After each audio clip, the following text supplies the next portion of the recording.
बसंत पंचमी या जुम्मे की नमाज। जी हाँ, शुक्रवार को पूजा होगी या नमाज।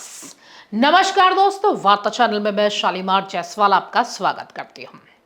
मध्य प्रदेश के धार की भोजशाला में बसंत पंचमी की पूजा और नमाज को लेकर गुरुवार 22 जनवरी 2026 को सुप्रीम कोर्ट में हिंदू और मुस्लिम पक्ष में बहस हो गई।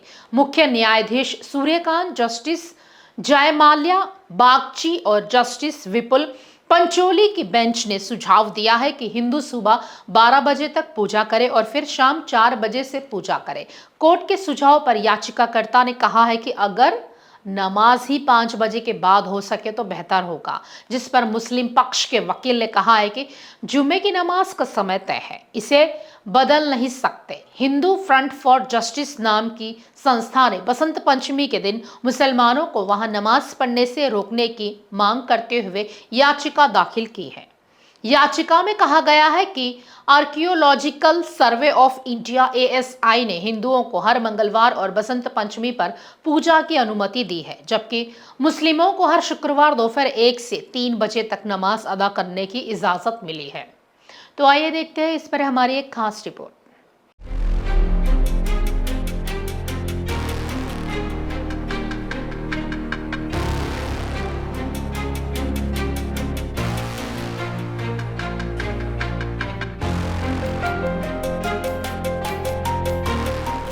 सुप्रीम कोर्ट ने अपने फैसले में कहा है कि भोजशाला परिसर में मुस्लिम पक्ष को नमाज के लिए अलग जगह दी जाएगी और दोनों पक्षों के लिए आने जाने का रास्ता अलग होगा। मुख्य न्यायाधीश सूर्यकांत ने अपने आदेश में दर्ज किया, ASG ने सुझाव दिया था कि नमाज के लिए सदस्यों के आने जाने की व्यवस्था के लिए संख्या निर्धारित की जाएगी और बसंत पंचमी पूजा के लिए अलग प्रवेश द्वार वाला एक स्थान निर्धारित किया जाएगा।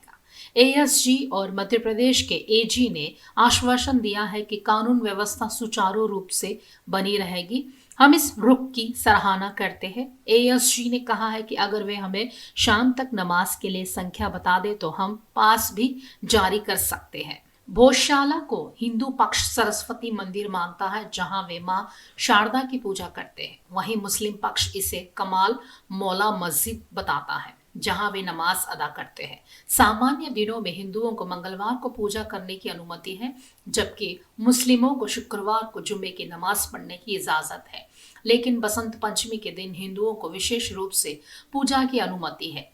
इस साल बसंत पंचमी शुक्रवार को होने से दोनों पक्षों के दावे टकरा रहे हैं। हिंदू पक्ष का कहना है कि बसंत पंचमी साल में एक बार आती है, इसीलिए पूरे दिन पूजा होनी चाहिए। वहीं मुस्लिम पक्ष का तर्क है कि वे कम संख्या में ही सही लेकिन नमाज पढ़ेंगे। मध्य प्रदेश हाईकोर्ट ने भोजशाला को लेकर स्पष्ट आदेश दिए थे। हिंदुओं को हर मंगलवार को पूजा करने की अनुमति, बसंत पंचमी के दिन भी हिंदुओं को पूजा की इजाजत, मुस्लिम पक्ष को हर शुक्रवार जुमे की नमाज पढ़ने की अनुमति, लेकिन दोपहर 1 बजे से 3 बजे तक ही। अगर बसंत पंचमी शुक्रवार को पड़ती है तो टाइम टेबल इस प्रकार है: सरस्वती पूजा सूर्योदय से दोपहर 1 बजे तक और फिर दोपहर 3:30 से सूर्यास्त तक।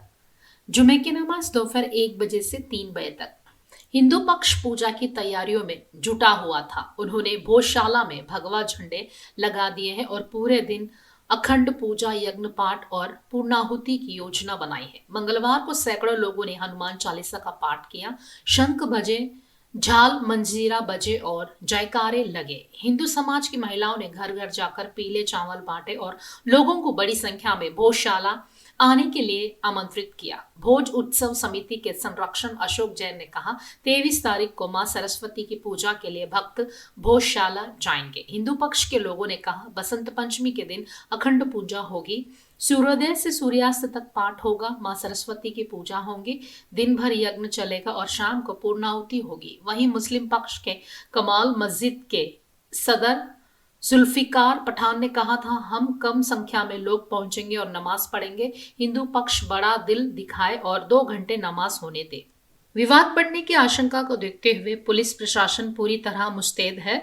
भोजशाला को छावनी में तब्दील कर दिया गया है। सुरक्षा के मुख्य इंतजाम किए गए हैं।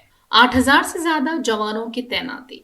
200 से ज्यादा सीसीटीवी कैमरे लगाए गए हैं। हर गली की 3D मैपिंग कराई गई है। 22 से 27 जनवरी तक ड्रोन उड़ाने पर पाबंदी। भोजशाला परिसर के 300 मीटर एरिया को नो फ्लाई जोन घोषित किया गया है। इलाके में पुलिस फ्लैग मार्च कर रही है। इंदौर के आईजी अनुराग ने कहा, हमने पुख्ता इंतजाम कर लिए हैं, स्थिति ना बिगड़े इसके लिए चप्पे चप्पे की निगरानी की जा रही है। प्रशासन का कहना है कि शांति बनाए रखने के लिए सभी जरूरी कदम उठाए जा रहे हैं और चप्पे चप्पे की निगरानी की जा रही है।